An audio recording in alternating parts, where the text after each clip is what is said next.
लांबच्या प्रवासाला जात आहे, तर नेहमी मला प्रश्न विचारले जातात का आपण काय-काय चेक करायला पाहिजे गाडीमध्ये? सोपी गोष्ट आहे. सगळ्यात अगोदर बोनट वर करा.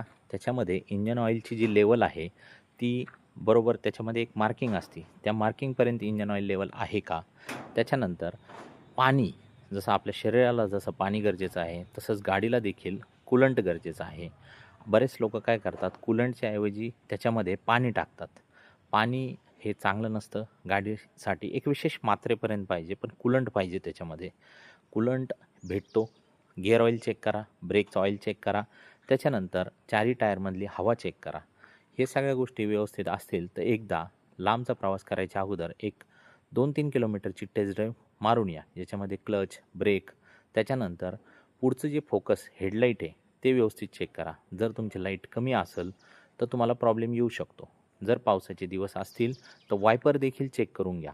बरेच वेळा वायपर चालू नसतात आणि रिमझिम पाऊस जोरात चालू असतो आणि त्यावेळेस आपली अडचण होऊन जाते.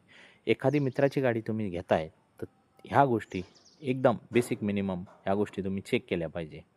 आणि ज्यावेळेस उंच चढावर आपण चढतोय, तर वारंवार क्लच कंटिन्यू दाबून ठेवलेला नाही पाहिजे, नाही तर गाडी त्याच्यामुळं गरम होती आणि ओव्हरहीट होऊन गाडी बंद पडू शकते. धन्यवाद.